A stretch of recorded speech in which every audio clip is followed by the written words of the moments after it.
السلام عليكم، مرحبا بكم معايا في فيديو جديد. كنتمنى ان شاء الله تكونوا كلكم بخير وعلى خير وانتم كتشاهدوا هذا الفيديو. وصفتنا اليوم بسيطلات بالدجاج بمذاق الحوت، تيجيو بنان ورائعين.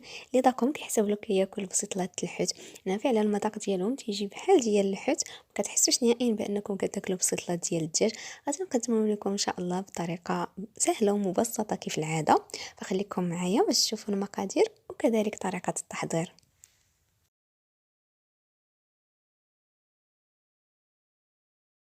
ونبداو على بركه الله. هنا غادي نجهز الماء فاش غادي نسلق الدجاج. عندي هنا كاسرونه درت فيها الماء، غادي نزيد عليه 4 حامضه مصيره، دريس ديال الثوم، 2 جوريقات ديال الرند، و2 عويدات ديال القرنفل، 2 حبات ديال الهيل. غادي نزيد كذلك شويه ديال الملح وشويه ديال الابزار، وغادي نزيد شويه ديال المعدنوس.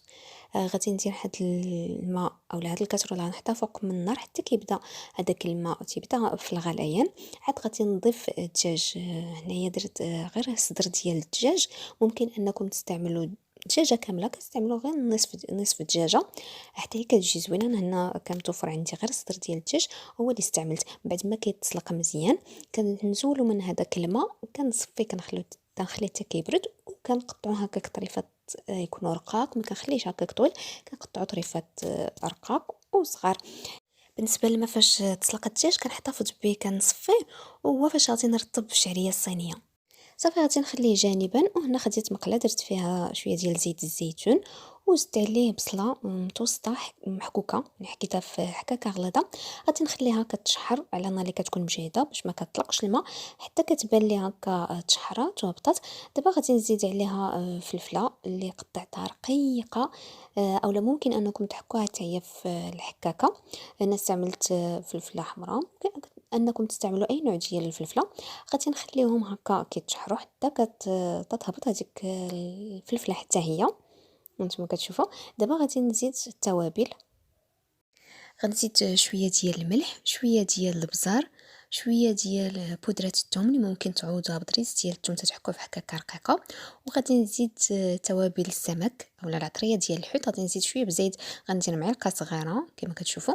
وغادي نزيد التحميره حتى هي درت معلقه صغيره، وزدت شويه ديال المعدنوس مقطع رقيق. غادي نخلطهم هكا، وغادي نزيد شويه ديال الخرقوم، نسيت ما ضفتوش في الاول. يلا عاد تفكرتو.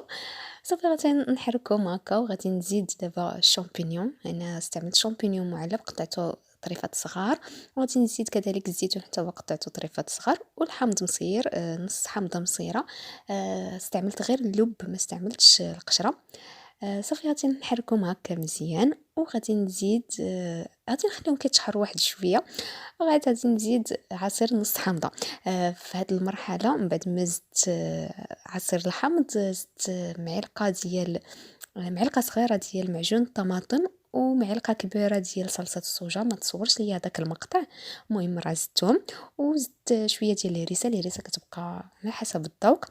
صافي غادي نخلطهم هكا شويه، كنحسب هذاك الشامبينيون والزيتون تشحروا حتى هما.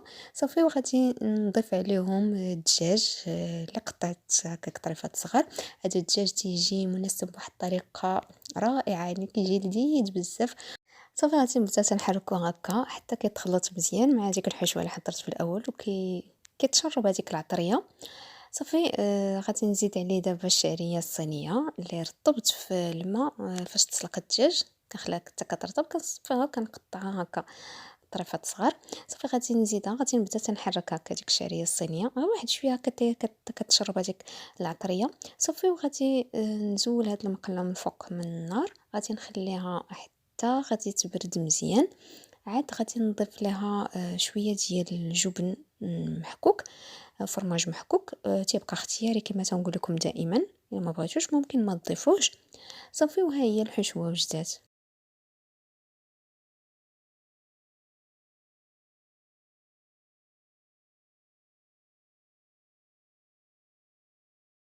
انا في الزليفه درت شويه ديال الزيت، غادي نزيد عليه شويه ديال بودره الثوم، شويه ديال التوابل ديال السمك، وغادي نزيد التحميره. هذا هو الزيت باش غادي ندهن الورقه ديال البسطيله. غادي نخلطو هكا وغادي نخليه كيبقى واحد شويه حتى كتهبط هذيك التحميره وهذوك التوابل اللي ضفت عليه كاملين كيهبطوا لتحت، عاد غادي نستعملو. صافي هنا خديت الورقه ديال البسطيله وقطعتها هكا. قبل ما تنقطعها كنحيد لها هذوك الجنيبات اللي تيكونوا يابسين، عاد كنقطعها ولا تنقسمها هكا على 4 باش كنتحصل على مثلثات بهذا الشكل هكا. صافي وكنبدا كنجمع في البسيطلات. انا استعملت هاد الاطار اولا هاد القطعه هكا صغيره، ممكن انكم تستعملوا غير زليفه اولا طبيسيل صغير.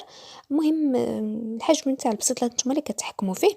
صافي كنبدا كنجمع في البسيطله هكا بشكل عادي كما كتشوفوا. هنا غادي نعاود معكم باش تشوفوا الطريقه. انا راه كناخذ هذوك القطع ديال الورقه كندهنهم مزيان بالزيت، ضروري ندهنوهم من الجهتين بجوج باش كتجينا الورقه مقرمشه وكتجي كذلك منكهه، يعني بداك الزيت بدوك الاضافات اللي زدنا عليه كتجي الورقه منكهه، ما كنحسوش بان كناكلوا غير الورقه هكاك. صافي كنحط هذيك القطعه ديال الورقه وسط من هذاك الاطار، وكنحط الحشوه كنحاول نضغط عليها هكا مزيان باش كتاخذ الشكل ديال الاطار. وكنجمع الورقه بهذا الشكل هكا. البلاصه اللي بانت ليا فيها الورقه كثيره كنزولها باش ما كتجيناش الورقه كثيره وسط من البسيطلات.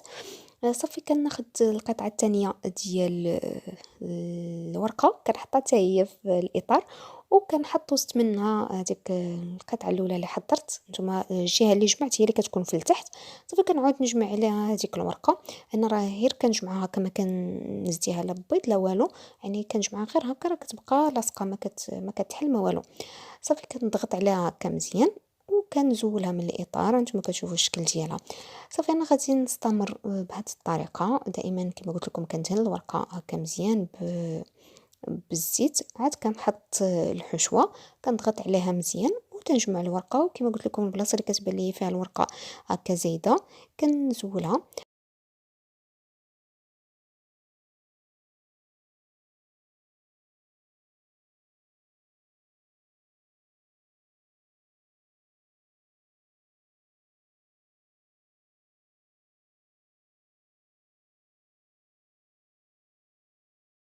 صافي هنا من بعد ما عمرت هذوك البسيطلات كاملين كنحطهم في الطاووس باش غادي يطيبوا، وكندهنهم مزيان بهذاك الزيت اللي حضرت في الاول هكا باش كتجي هذيك الورقه مقرمشه، وكذلك تعطيهم حتى اللون، يعني حتى فاش كيطيبوا كيجيو محمرين وزوينين. صافي غادي ندهنهم هكا مزيان وغادي ناخذ واحد الكيردون غادي ندير ثقوب هكا باش ما كيتنفخوش هذوك البسيطلات فاش يكونوا كيطيبوا. وغادي ندخلهم للفرن اللي مسخن من قبل، الفرن مشعول من التحت والفوق، تنخليهم كيطيبوا على 180 درجه حتى كيتحمروا مزيان. يعني كنخليهم كياخذوا وقتهم حتى كتحمر هذيك الورقه مزيان كتجينا مقرمشه كامله من الداخل ومن على برا. صافي تنخرجهم وتنزينهم. المهم التزيين تيبقى حسب الذوق. هانتوما كتشوفوا كيف تيجيو من الداخل. فعلا تيجيو هاد البسيطلات لذاذ بزاف، وكما قلت لكم في الاول راه ما كتحسوش نهائيا بانكم كتاكلوا بسيطلات ديال الدجاج. تيجيو بالمذاق ديال الحوت وكيجيو لذاذ بزاف. هذا هو الشكل النهائي ديال البسيطلات حضرت معكم اليوم. كنتمنى انهم ينالوا الاعجاب ديالكم وتجربوهم، والى اللقاء في الفيديو المقبل ان شاء الله.